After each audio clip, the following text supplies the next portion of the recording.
Et c'est ça, quelque part, les frères. Vous savez quand on dit La ilaha illallah wahdahu la sharika lah, lahul mulk.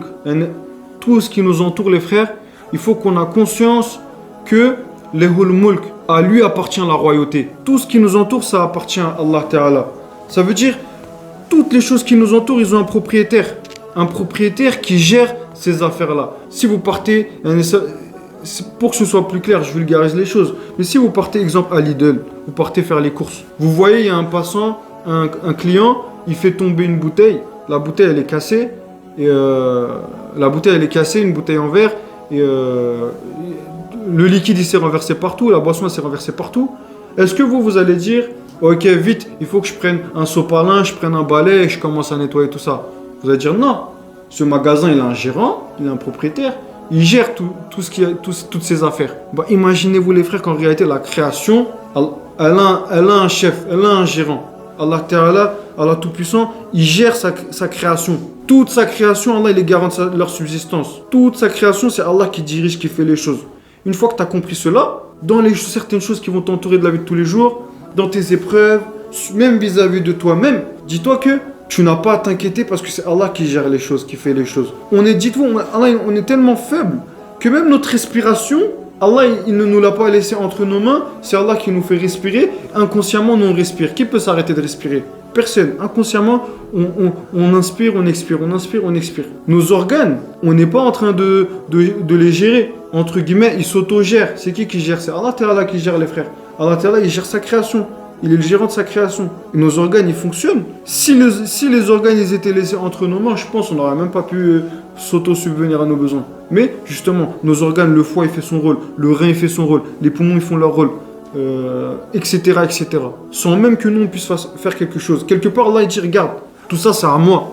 Même toi, je t'ai laissé juste la capacité de réfléchir, de parler pour que tu comprennes tout ça.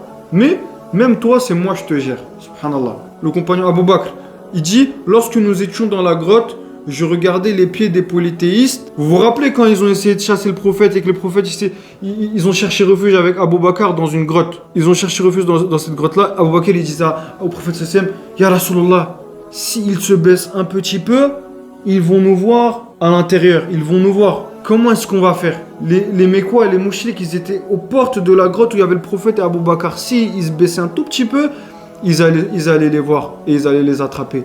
Et là, le prophète sallam, il dit quoi, les frères? Il dit, Ya Abu Bakr, que penses-tu d'un groupe de deux dont le troisième c'est Allah? Que penses-tu de deux dont le troisième c'est Allah? Yani, fais confiance, ne t'inquiète pas Abu Bakr. Allah Ta'ala, il avait fait quoi, les frères? Vous connaissez tous ce fameux récit. Il avait demandé en amont à une araignée de tisser une toile pour que les mouchriks, quand ils viennent, ils se disent, et c'est ce qu'ils se sont dit, c'est impossible qu'il soit à l'intérieur parce qu'il y a une toile d'araignée et que, étant donné qu'il y a une toile d'araignée, c'est impossible qu'il soit rentré à l'intérieur. Sinon, la toile d'araignée serait défaite, ne serait pas là.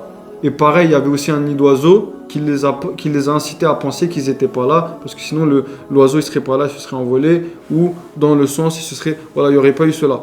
Et voilà, les frères. Et pour finir, les frères, Inch'Allah, si je peux illustrer un dernier exemple entre celui qui fait confiance à Allah et celui qui ne fait pas confiance à Allah, je ne sais pas si je vais réussir, je vais essayer de le reconstituer de tête. L'exemple, les frères, il y a un savant, le savant il explique, imaginez deux voyageurs qui partent en voyage. Pour partir en voyage, ils s'arrangent avec le capitaine d'un navire. Le capitaine d'un navire leur propose de réaliser ce voyage dans leur navire à condition de, voilà, faites-moi confiance, comptez sur moi. Les deux, ils acceptent, ils montent sur le navire, voilà qu'ils prennent la mer. L'un dépose ses affaires, il fait confiance au capitaine, il se dit que de toute façon, si le bateau coule, tout le monde coule. Donc que je garde ce sac sur moi ou que je le dépose, si on va couler, peu importe. Et voilà le deuxième, les frères, alors que si le bateau coule, tout le monde coule, il garde son sac à dos et ses affaires, il ne les dépose pas, il ne le dépose pas. Il se dit quoi? Il se dit, peut-être on va me voler mes affaires, peut-être on va me voler mes affaires, peut-être le bateau il va couler, alors que de toute façon si le bateau coule, tout le monde va couler. Et tu vois que du début jusqu'à la fin du voyage, il est aigri, il est inquiet.